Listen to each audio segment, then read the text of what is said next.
Okay, you gonna stab me? All right. 4 slices. That's 3, 4. Yeah.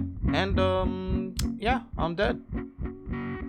This is Hylics 2, a JRPG-inspired surrealist claymation video game developed by Mason Lindroth and Chuck Salamone. And today we'll be running the gauntlet.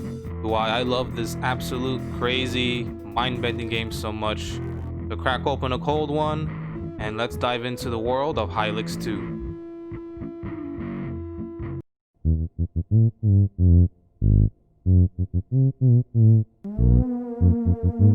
So our story begins with, hello?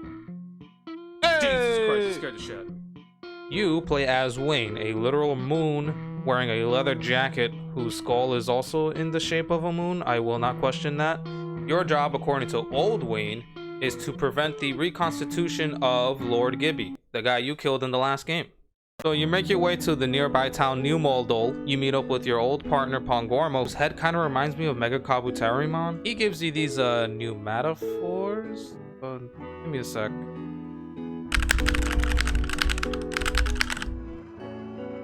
Oh, okay. So you basically get the ability to use your flatulence to dash in the air as a way to move easier across the world map.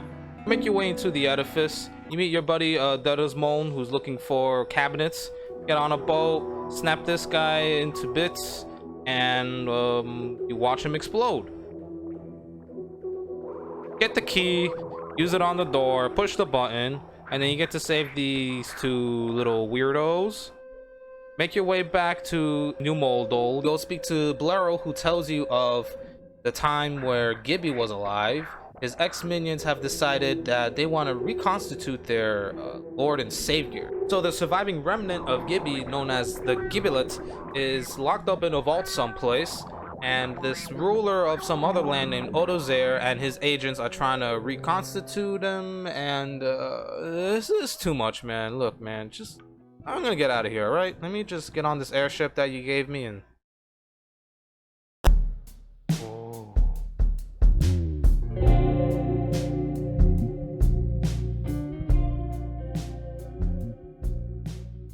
So, we're gonna chill out for just a little bit and talk about how amazing this feature is in this game. The airship graphics, the feel of it all, the music, being able to go on board and talk to your buddies over here. It's all real chill, and it's just a real nice atmosphere that's got going on for such a hectic game, sometimes a bit absurdist. But for now, we're gonna chill out. And now we're talking about juice ranchers. Okay, what the we got people poking holes into the ground to harvest juice? Who's making this shit up? Mason. What? Mason Lindroth. The guy that made the game? That's him. Oh. Anyway, you find yourself into your buddy Samsonosa's house, who's getting jumped by Odozer's agents. He tells you they've shed a key. Why do people in this game speak this way? Let's just go there now. Okay, how'd I get here? So the shield is being powered by a worm, and to get to the worm, you gotta go through this underground facility. Paths create themselves in front of you as you walk over them, and you gotta watch out for these flying squids that are guarding and patrolling the whole area. Yeah, I'm pretty sure I died at this point. Toot this horn, the worm comes out, you fight it, you probably die once or twice because of its stupid bullshit fast ability. And for that, I will revel in my victory as he blows up to bits.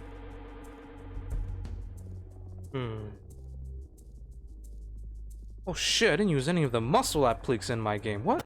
So, as a sizable refresher, we already know that Odozer is the one who has the Gibbelet in his possession. He has it safely in the vault. He is currently in the process of opening it up within his shield facility, which by us killing the worm, we have basically disabled the shield. As a side note, Odozer came way after Gibby's time, so he's not anything like his right-hand man. And thus, the path to Odozer's fortress is now open for us. Odozer's lair is in a desert area known as Foglast. So, let's make our way in there then. The guy's got Sphinx heads replaced with his own head, So that's a start. The area is riddled with a lot of holes that you need to enter into and click some switches to open up doors to get into other places within this whole facility. All the while avoiding probably the most annoying enemies in the whole game, aside from later on. Boss room has these dudes circling around a giant crypt looking thing, almost like a sarcophagus. I tried my best not to get in contact with these dudes just from bad experiences prior, you know. So you end up fighting and defeating Odazer and his big boy, only to find that actually you're too late. The resurrection's already happened. You approach the Giblet and then he kills you. Yep. Destroys the whole world in the process. During this time, the game harkens back to the original game. All the NPCs have become bugs, and now they can only speak in randomly generated words. After returning from the afterlife, you go into his air fortress, Xylem. You spend a lot of your time running back and forth between areas, trying to avoid this giant meat man and daddy longlegs over here, hitting more switches, draining out gunk from other areas, and finding keys to higher level floors. Finally, you'll enter his chamber where he's chilling in a bath of meat. Pretty disgusting. You guys essentially try to talk him to death, but then he gets fed up and he gets up from the bath and oh god, here he comes. So the more damage you do to him, the more he'll reflexively summon minions. The battle goes on for a little while longer, not too hard. After running rampant on his 999 health pool, you end up seeing him explode into giant pieces of meat and clay. Because everybody's made out of meat and clay in this, and you use the meat to improve your flesh points, and you use the clay as their bodies. Anyway, you beat the game.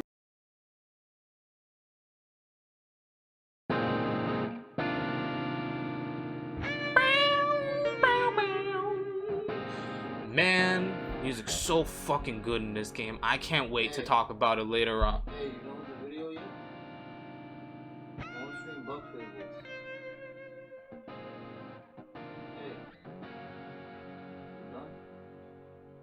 You done? The gameplay is straightforward for the most part. You travel along the world map, sprinting, rolling, jumping, bouncing on trampolines, and air dashing.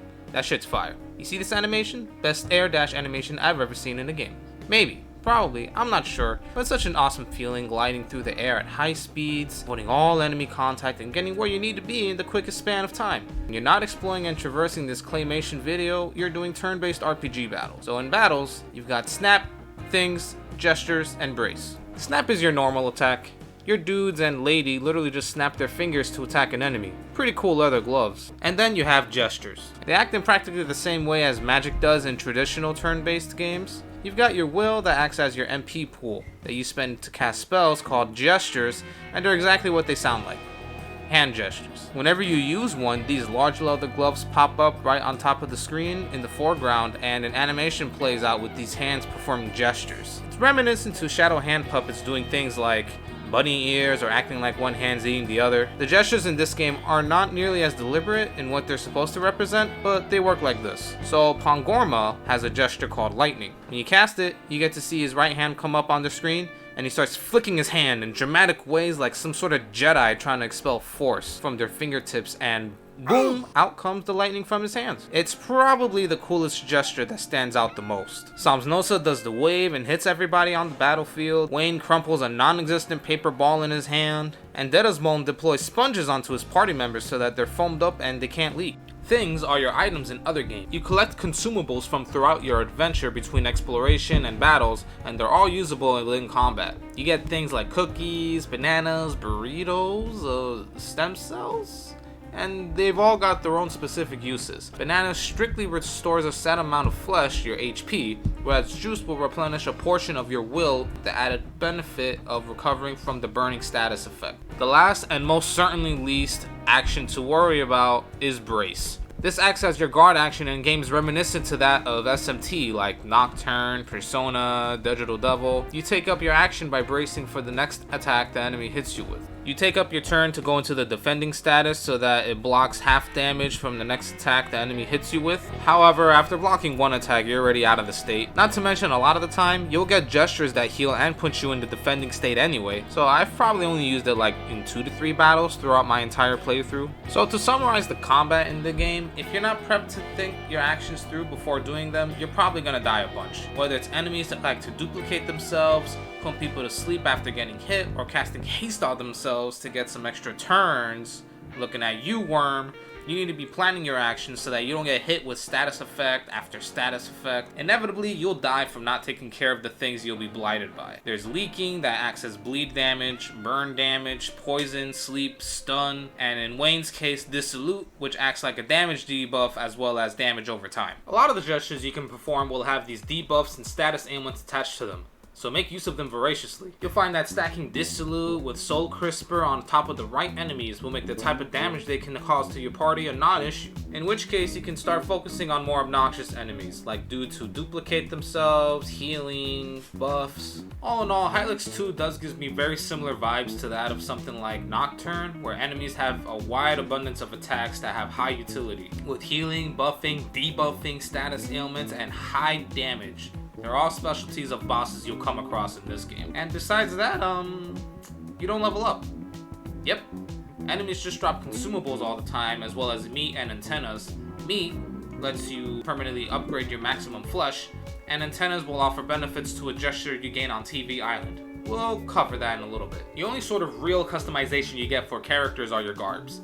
It's essentially gear like headgear, body armor, weapon, and a miscellaneous piece of equipment. They'll give you added buffs to your main stats. You've got shops for these items respectively in New Moldol, as well as being able to discover these new pieces of equipment out in the world. Overall, very straightforward system that directly affects stats of your party members in combat. These main four stats being flesh, will, speed, and power. Self-explanatory. So, when you get to TV Island, you'll come across these large looking dudes with TV monitors as heads, and within their monument they have a TV stashed away. You can learn a very powerful gesture through that TV. By the way, did I mention that you can learn new gestures just by exploring around the whole world and looking at TVs? Pretty cool.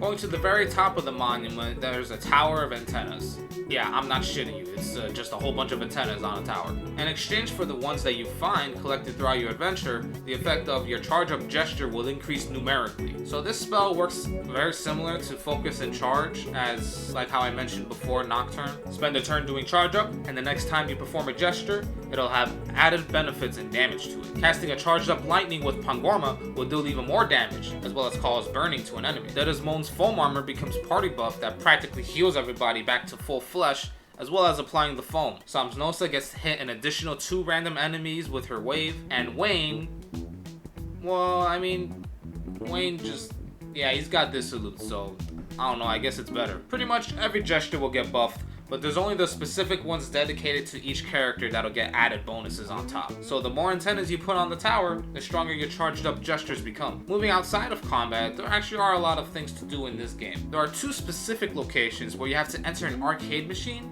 and the game temporarily turns into a 2D platformer shooter. Whoa. This minigame in the game plays a lot like Mega Man X. You can air dash, roll on the floor for invulnerability, jump, double jump, fire projectiles, and charge up said projectiles. The one irk I have with this is the collision when you're trying to jump on top of a platform and you just keep bumping into the walls. Yeah, it's not that great. Level layouts have some leap of faith you need to take, but a lot of the times you can save yourself from dying since your double jump refreshes while you're in the air.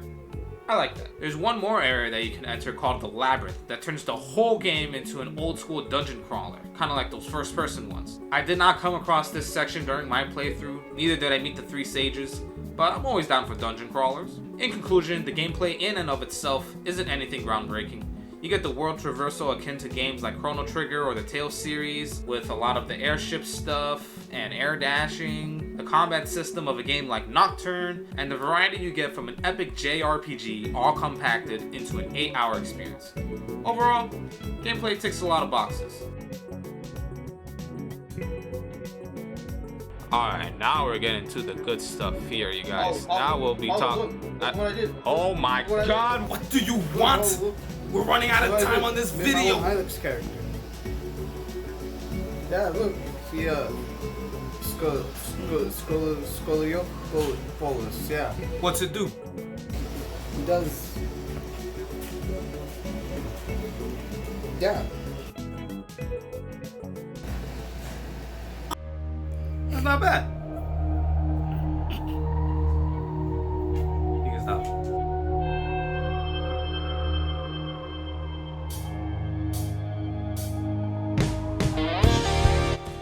So this video's just ran its course, so I'll say this much about the music.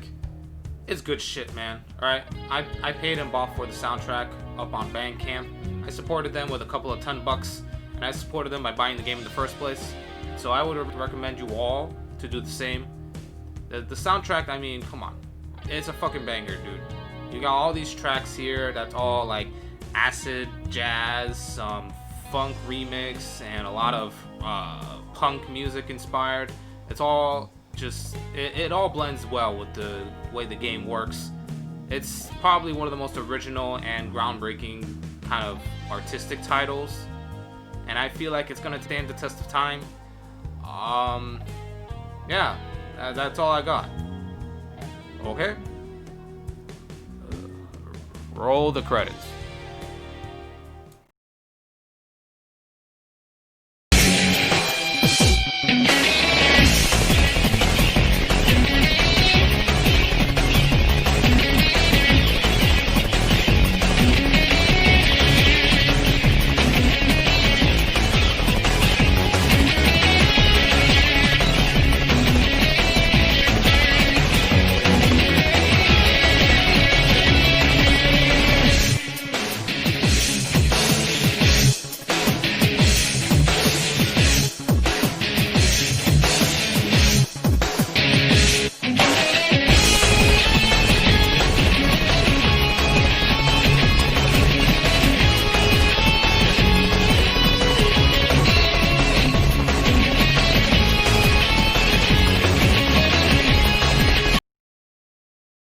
Alright, come on, bring it closer.